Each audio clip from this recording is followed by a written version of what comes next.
Kevin, a.k.a. the Home Dabbler here. Morning TV, man. That's right. Yep. So we're doing some. Yeah. Little touch up around here. Yeah, a little touch up. We're gonna get started. Actually, there's a whole side of the building we got to get. We're getting ready right. to I'll do get that. on that after the segment. Yeah. That's now. I think they're getting ready to do some painting over there. Yeah. And paint. So that's a topic of discussion today.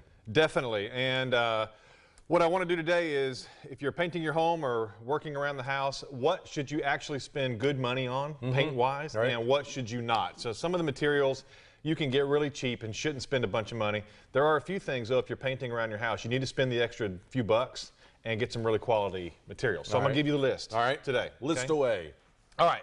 So we all know we have rollers and these roller covers and brushes and all that stuff. Okay, the stuff to buy cheap are the rollers and the roller covers, these little fuzzy things that you dip the paint in. That's a roller cover? This is a roller cover. Roller cover. You're holding a roller there. Aha, there we go. Roller cover. Don't spend a lot of money on those. You're probably only going to use them once, and you just shouldn't spend. These things can get really expensive. Don't do that. Get really cheap roller covers. Not worth the money. The other thing that you can buy cheap is interior paint. So if you're painting your living room or a bedroom or something, all that is color. It's never going to be in the weather. It's never going to have any real distress on it. Buy super cheap interior paint. Okay. What about if it's a kid's room? Is there a different kind of paint that you can get as far as? You can get a finish like a semi-gloss finish that's a little shinier, and then you can wipe crayon marks and things off of it. But as far as the actual color, the paint itself, no. Don't buy a lot of expensive paint for inside your house. Okay. That is a mistake. So rollers, roller covers, and interior paint, just go as cheap as you can go. Okay. So the stuff to spend money on that you should actually spend a few extra bucks. The number one is your trim brush. Okay, see this little trim brush? It has the angle on it? Yeah. Okay, that is a trim brush. This is for doing up in those corners, doing where your ceiling meets your wall. Spend money on this thing, because if you buy a cheap one of these, you're going to smear paint all over your ceiling. It's going to look terrible. The little hairs are going to come out and get stuck in your paint job.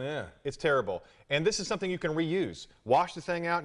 I've had one of these for years that I use the same one over and over. What do you put it, turpentine or just wash water? It depends on the paint. So if you're doing interior paint, you're going to use water to clean it up. If you use oil-based paint, but you'll use something else. But buy a good trim brush and you'll keep it for years and years. Okay. That's the part of that I hate doing, is because whenever I try and get up there to do the roof, you smear it. Yeah, I can't do what this guy's doing. Oh, so you look at that guy, he's a genius. You put tip up. Yes, that's why it has the little angle on it right there. You put that tip into the corner, and it makes a nice, clean, straight line. See, I would always do it. I would always do it flat way low. I would always do it like this. Oh, Chris. And put up like this, and I'd be like, okay, I can just Chris. Ooh, like that. And then it never works well. It never works, right? So read the instructions. Wow. So that's how you do trim. So buy a good trim brush. Okay. The other thing to spend good money on is primer. Now, primer is one of the most misunderstood painting materials out there. It goes on before you put certainly a brand new paint job on. If it's like a brand new wall, and a lot of us have brand new walls these days, put primer on. Spend good money on primer, and then your paint job will last longer. The other thing is exterior paint. If you're painting the outside of your house, you need to buy really good quality paint, because obviously our weather is incredibly harsh, and if you want that thing to last at all, don't go cheap on the exterior paint. Okay? So trim brushes, primer, and exterior paint are worth the extra money. Yeah, and there's some companies, like right here we have Texture Coatings of America TexCoat, which is, it helps more than just beautification, but the paint lasts a lifetime. It does. Yeah, that's a special class of product. Right. That's you're talking extra dollars there. Extra dollars, but it's supposed to be worth it. So. It is, right. And now the other thing too, just as a rule of thumb, as people ask me when I was doing this kind of work, is, all right, so this paint is a 15-year paint or whatever that is. As we all know, in Florida, there's no such thing as a 15-year exterior paint. Right. What I tell people is take whatever warranty is on that can and cut it by a third. And that's about as long as you can expect even the best paint job to last. Now, here's a question that you see a lot around here. A lot of people have water sprinklers, and you get the rust. Is there a kind of paint that... No. You're going to get the rust. Okay, so if you get the orange streaks across your building, those what you do is change the water, don't change the paint.